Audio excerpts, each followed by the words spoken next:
Good Evening Business. La grande interview, Edwige Chevrillon. Bonsoir, bienvenue dans la grande interview. Aujourd'hui, il y a deux grandes interviews parce que je recevrai dans une dizaine de minutes Antoine Jouteau, le patron du Bon Coin bien sûr, mais surtout maintenant, il est le patron d'Adevinta, la maison mère. Il nous donnera comme ça un peu un coup d'œil un peu sur l'e-commerce, les petites annonces. Vous savez que le Bon Coin, c'est le deuxième site d'audience, le deuxième site français en termes d'audience. Et puis tout de suite, déjà en plateau avec moi, Antoine Kéraudy, qui est le patron fondateur de Cybelle Angel. Bonsoir Erwan. Bonsoir. Merci d'être avec nous, Erwan Kéraudy. Vous habitez New York, vous êtes à New York, mais en même temps, évidemment, vous opérez à peu près dans 60% des entreprises du CAC 40. On parle beaucoup de cybersécurité, on sait que c'est très important et que surtout, la guerre en Ukraine, en fait, est en train de changer complètement la donne. Vous allez nous expliquer ça. Juste un mot, vous étiez avec le président de la République à Washington pour sa visite d'État. Est-ce que vous avez le sentiment qu'il a réussi à faire infléchir la position américaine sur le fameux IRA, Inflation Act, ou pas? L'Inflation Reduction Act, donc l'IRA était au centre en fait des débats, enfin faisait partie des. Mais nous, on a l'impression que rien n'a bougé. Peut-être vous étiez. Moi, j'ai vraiment dans la délégation. Alors, j'étais dans la délégation, effectivement. On représentait effectivement l'expertise française en cyber, donc j'étais très honoré de faire partie de cette délégation. Mais très honnêtement, moi, j'ai eu l'impression que les homologues américains prenaient conscience pour la première fois qu'en fait ils avaient peut-être été tapés fort en faisant une loi qui les protégeait eux et était faite pour embêter violemment les Chinois, pour être clairement clair. Le problème, c'est qu'ils se sont rendus compte, avec les mots de Macron, que en fait, c'était toute l'Europe qui était également embêtée. Et dans ces moments-là, ce que disait Emmanuel Macron, c'est qu'est-ce que vous préférez faire ? Taper sur les Chinois ou vous solidifiez la relation avec vos amis qui sont les Européens, qui seront probablement dans le combat économique avec vous dans le futur.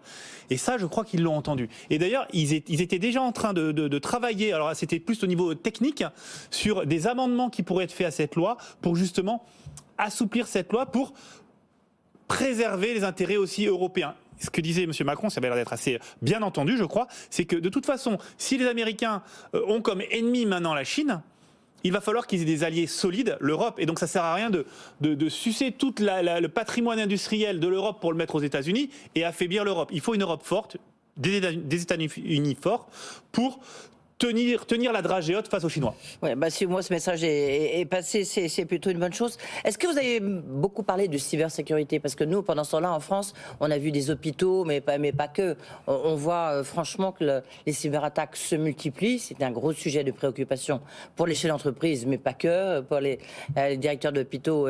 Aude, vous en avez parlé avec le chef de l'État là-bas, parce que les incidences géopolitiques, moi, c'est ce que j'ai un peu découvert, sont vraiment très très importantes. Oui, tout à fait. La cyber est un champ de bataille. C'est même défini par l'OTAN comme tel. Il y a le ciel, l'espace, la mer, la terre. Il y a maintenant le cyber qui est un champ de bataille. Voilà. Bien sûr, avec toutes les tensions qui augmentent dans le monde, il faut prendre en compte tous les paramètres en 3 dimensions. Le ciel, mais aussi le cyber. Et en fait, ils en ont parlé. Ils en ont parlé. La toute première séquence où j'étais, effectivement, il y avait des échanges avec l'OTAN. Parce qu'à l'OTAN, en fait, il y a des représentants de la France, des représentants des États-Unis.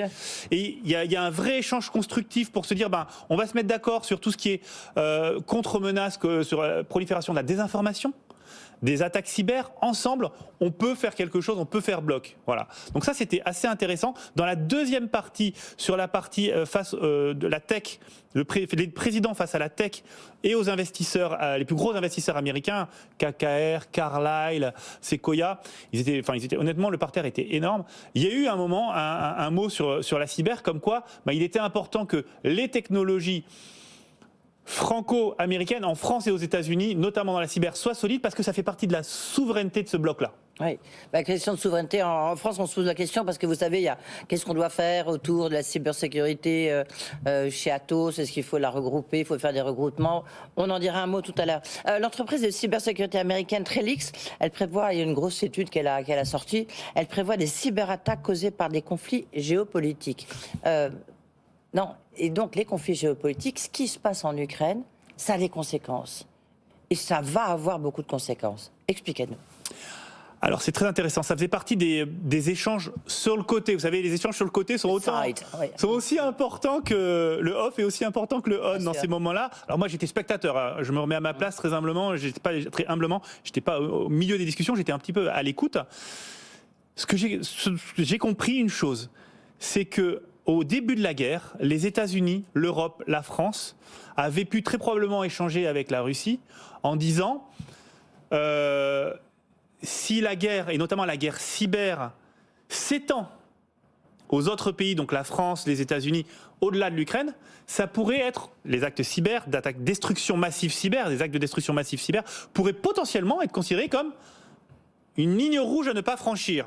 Ce qui veut dire en termes comme la ligne rouge des armées, si j'ose dire, enfin, ou des frappes ce qui veut dire, missiles. Alors je vais vous le traduire, parce que moi je ne suis pas un diplomate, je suis un entrepreneur. C'est globalement, c'est un acte de guerre. Vous en prenez vous en tirerez toutes les conséquences. Et en fait, ce qu'on constate, c'est que les attaques cyber de la Russie sur l'Ukraine, elles existent. Il y en a plein, tous les jours, et massivement, ils utilisent ça massivement pour détruire les infrastructures. Il n'y a pas un missile qui tombe sans qu'il n'y ait pas une attaque cyber pour éteindre l'électricité. Mais ça reste cantonné à l'Ukraine. Et pour l'instant, on n'a pas vu une propagation massive et évidente sur les pays alentours. Mais c'est quelque chose qu'il faut regarder précisément. Si jamais ça venait à se passer, ce sera quelque chose qui sera très, très dangereux. En revanche, ce qu'on sait, c'est que les Russes ont toutes les capacités technologiques et techniques pour détruire massivement ou éteindre des pays ou en tout cas des villes ou faire des attaques qui empêchent la bonne vie d'un État. Ça va être au menu mardi de la rencontre entre le président ukrainien et le président français, Volodymyr Zelensky et Emmanuel Macron. La cybersécurité, qu'est-ce que la France peut offrir? Qu'est-ce qu'on peut faire surtout?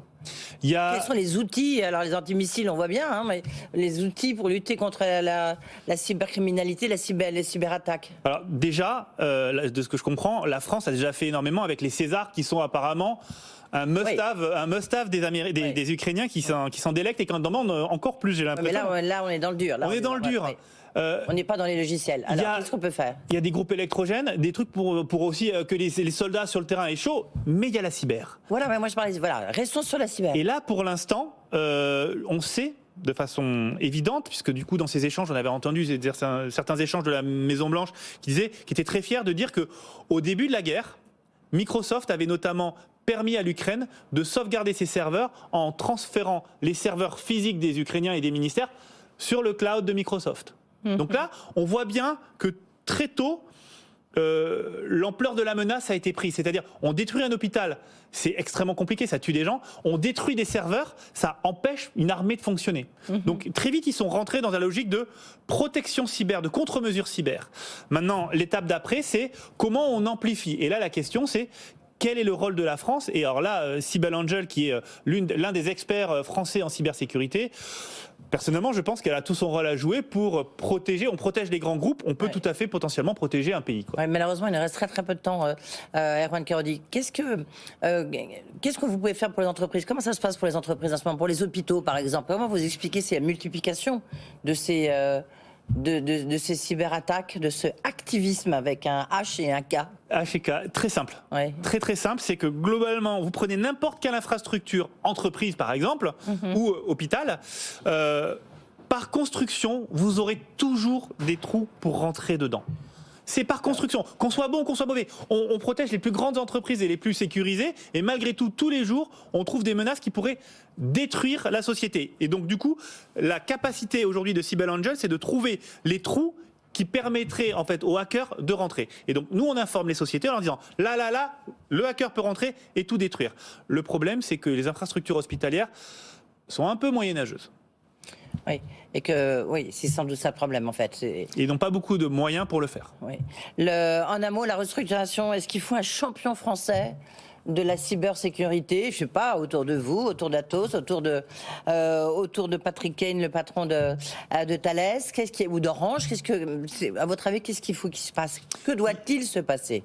C'est mieux en français. Si on prend un peu de recul et qu'on reste sur la France, je pense qu'on est myope. C'est-à-dire qu'il nous faut un champion qui soit européen ou un champion qui est mondial. Or, si on veut être un champion mondial dans la cyber, il faut gagner le marché américain. Ça D'accord. représente la moitié des revenus de cyber dans le monde. Ce qui fait que Cybelle Angel, par exemple, s'est développé très fortement en Europe, au Moyen-Orient aussi, à Tokyo, j'ai des clients à Tokyo, mais je me suis installé à New York pour développer le business aux États-Unis. Il faut qu'on arrive à créer un leader mondial et pour ça, il faudra être aussi un leader américain. Et en allant se confronter aux Américains, on se confronte aux sociétés qui ont le plus de moyens, qui ont les produits les plus avancés et donc on voit si notre produit a une vraie valeur ou pas et aujourd'hui, c'est le cas. Je ne sais pas exactement ce qu'il faut déduire de votre réponse, mais en tous les cas, c'est que vous comptez bien être présent. Merci beaucoup, Erwan Karody, le patron de Cybelle Angel. Merci d'avoir fait un détour par les studios de BFM Merci Edwige.